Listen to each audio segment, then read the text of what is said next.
আসসালামু আলাইকুম। আমরা যারা ছাদ বাগানে বা মাটিতে বিভিন্ন ধরনের গাছ লাগিয়েছি, অনেকেই জানতে চায় যে কীটনাশক অথবা ছত্রাকনাশক এবং বিজিআর এই তিনটি একসঙ্গে স্প্রে করা যাবে কি না।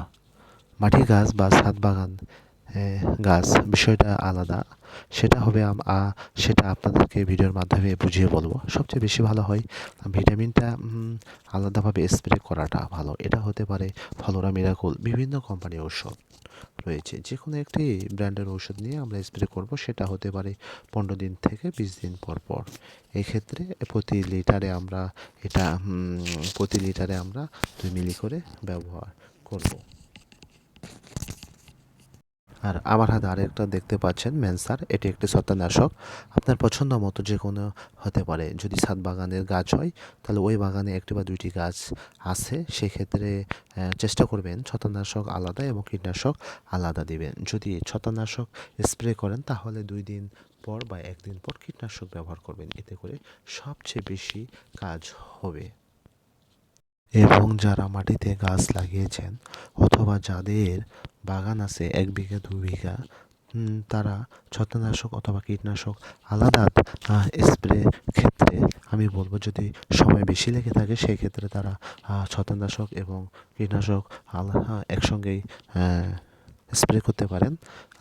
আর আমি যেটা বলবো সেটা, যদি আপনারা বলেন ছত্রাকনাশক এবং কীটনাশক আলাদা আলাদাভাবে স্প্রে করাটা সবচাইতে বেশি ভালো কাজ হয়। এক্ষেত্রে গাছের দ্রুত সমাধানের পথ পাওয়া যায়। এখানে 1 লিটার পানি নিয়েছি। আমার হাতে দেখা যাচ্ছে 1 লিটার পানিতে আমরা ঔষধ কিছু মিক্সড করব। সেটা হলো একটা ওষুধ, সেটা আপনাদেরকে দেখাবো। দেখতে পাচ্ছেন যে এটা একটা ভার্টিমেক ঔষধ। এটা খুব ভালো কাজ করে গাছের মাকড়সা বা পাতা কোঁকড়ানো ক্ষেত্রে খুব ভালো একটা কাজ করে। সেই ক্ষেত্রে প্রতি লিটারে আমরা 5 ফোঁটা করে ব্যবহার করব। আপনারা ঠিক এভাবে ব্যবহার করার চেষ্টা করবেন। আর ছত্রাকনাশক ম্যানসার প্রতি লিটারে হাফ চামচ করে ব্যবহার করবেন। আর এটা 15 থেকে 20 দিন পর পর স্প্রে করার চেষ্টা করবেন, তাহলে আপনার গাছ কোনো প্রকার সমস্যা হবে না।